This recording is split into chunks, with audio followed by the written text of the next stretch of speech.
All right, I want to talk today about quantum numbers, and I want to be able to answer this question. What are the possible values of m sub l for each value of L?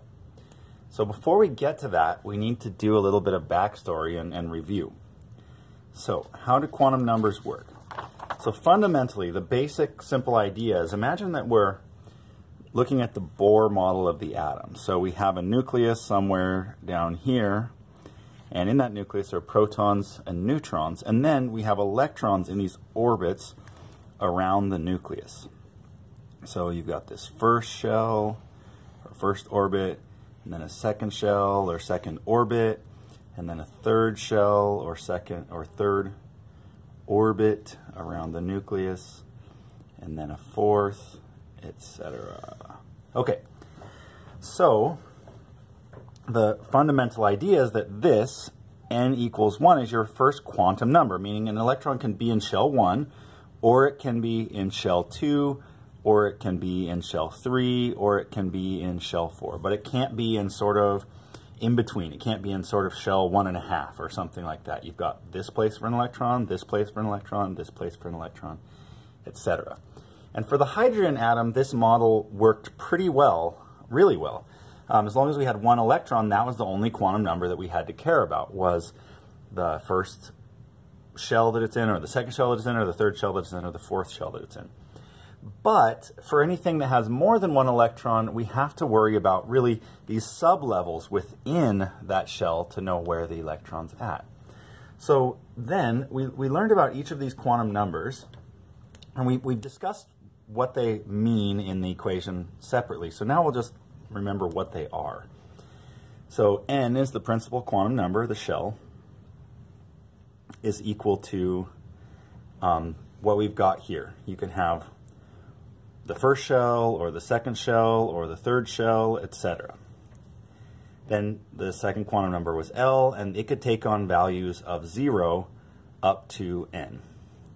And m sub L takes on values of negative L to 0 to positive L. And then m sub S is actually just the direction of spin of each electron, can be positive 1/2 or negative 1/2. All right, so we want to break down what's in each of these shells then, and actually understand how this applies to each one of these shells. So let's grab the first shell here, and it's relatively easy to do. So for this one, n is equal to 1. So if we're tracking down this list, n is equal to 1, so we're talking about this guy here.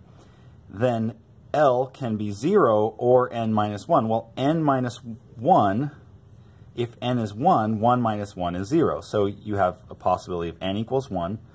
L could only equal 0. If L is equal to 0, then m sub L is also only possibly equal to 0. And m sub S then can be positive 1/2 or negative 1/2. In other words, an electron can still be spinning up or down within that.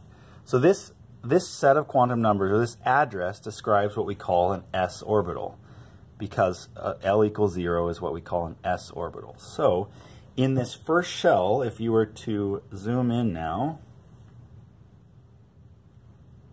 this is describing just an orbital where around the nucleus of this atom,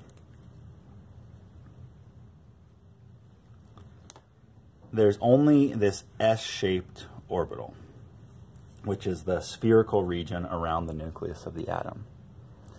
So then out in shell number 2,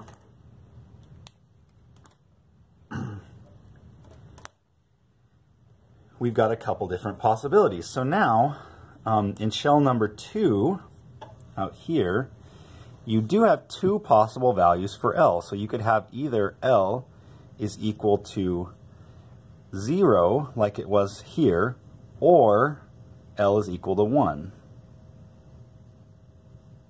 And if L is equal to 0, then m sub L would still have to be equal to 0. So 0 and 0, because it goes from negative L, so negative 0 to positive 0 is all just 0.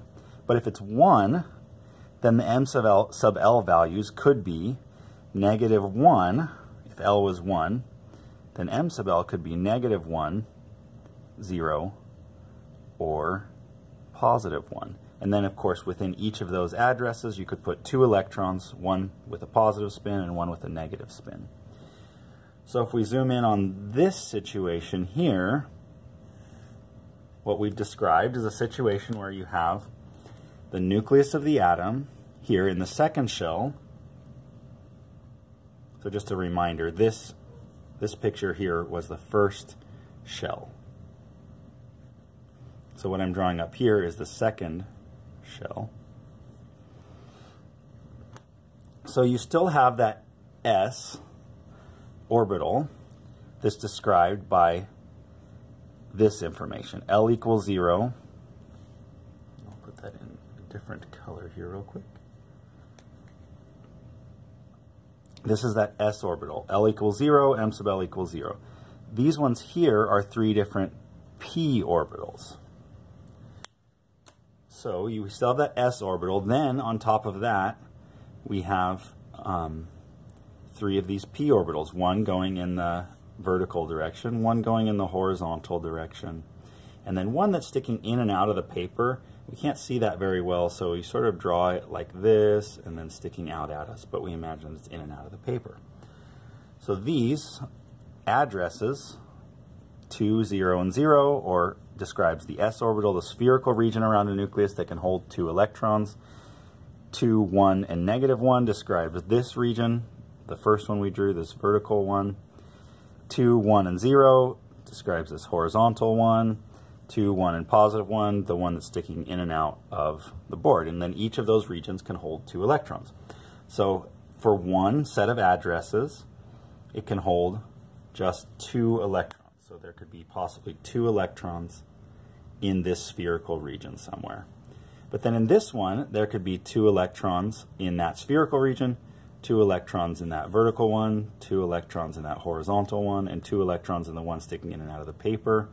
So we've got a total of 8 electrons possible in the second shell. And that's actually where the octet rule comes from, is 2 electrons in the s and then 2 in each of the p orbitals is 2, 4, 6, 8 total electrons that can be in the s and full p set of orbitals. So in the third shell, you can imagine it's expanding out even further. So we have still the possibility that L is equal to 0 because L goes from 0 to n. So L is 0, then you have possibility of, I'm sorry, I've been writing 0 to n, and it's 0 to n minus 1. I'm saying n minus 1, but not writing it down. L equals 0, you have a possibility of L equals 1 and a possibility of L equals 2 now. So in the L equals 0, same thing as we've always been saying, the only possibility for m sub L is equal to 0. The possibility, though, for 1, again, for m sub L, is negative 1 and 0 and 1. But for L equals 2, the possibilities for m sub L are negative 2, negative 1, 0, 1, and 2. So you can see the number of orbitals here. You have this one, which is still your s orbital, that has the address or the quantum numbers of 3, 0, and 0. We can put 2 electrons there. Then we have 3, 1, and negative 1, 3, 1, and 0, 3, 1, and 1, that describes the p orbitals, which are the ones that we've drawn here. And then we have the 2 set, where it's n equals 3, L equals 2, and we have one at negative 2, 3, 2, and negative 1, 3, 2, and 0, 3, 2, and 1, and 3, 2, and 2, and those are what we call d orbitals, and we can again put 2 electrons in each. So that's the set of quantum numbers for the third shell, and if we were to draw that picture, it's going to start to get really ugly, so I'm going to do it sort of really quickly, but don't expect to make a very nice picture out of it. The orbitals for the s is still a spherical region here. The p's are still the vertical one, the horizontal one, and then the one that's in and out of the board. So or paper. Then the d's are these sort of 4-lobed patterns that you have to draw in one axial plane and then in another axial plane, and then differently from there. And then there's this last one that sort of looks like a P with a sort of spherical donut shape around it. So you can watch some videos or something that have some good three-dimensional representations, or look in your textbook that show them along the axes. I'm not going to be able to do them all really well here, but we imagine then in this third shell, you can imagine them all overlapping each other, where there's the nucleus in the middle, there's the s orbital, still spherical surrounding it, sorry, wrong color, still spherical surrounding it, then there's the p orbitals, then the one going in and out of the board or paper, then there's the d orbitals, one in this axial plane, that's the first d orbital, the next one in the in and out axial plane, which is very hard to draw, 3 dimensions on top of each other. Then there's the one in the flat axial plane. And you sort of get where I'm going with this. There's all these overlapping orbitals that are each holding 2 electrons each. And we get a total number of electrons that we can now fit in there of 2, 4, 6, 8, 10, 12, 14, 16, 18 in the third shell. And you keep going on and on from there. That's how the shells, the quantum numbers, relate to pictures, and how you use this scheme to figure out what possible quantum numbers are available.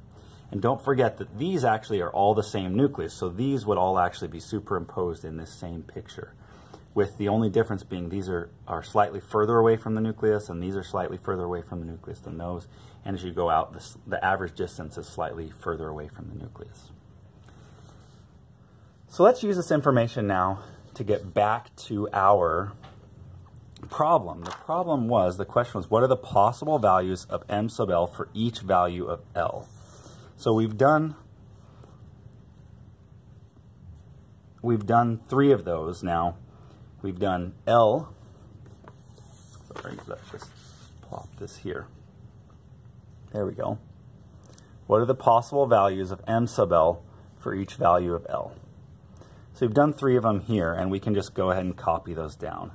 So for 0, if L equals 0, then m sub L has to just equal 0. That's what we established. If L equals 1, then m sub L can be -1, 0, and +1. If L equals 2, then m sub L can be -2, -1, 0, 1, and 2. And you can just keep going from there. If L equals 3, then you've got -3, -2, -1, 0, 1, 2, 3. And this would be your set of f orbitals. So these ones here, where m sub L, when L equals 0, this is your set of s orbitals. This is your set of p orbitals, where you have 3 different p orbitals. This is your set of d orbitals. And then this is your set of f orbitals. You can look up the pictures of those in your book, because they get even more messy and harder to draw by hand. So that's it. Those are your possible values for m sub L for each of the first 4 shells. Thanks for watching.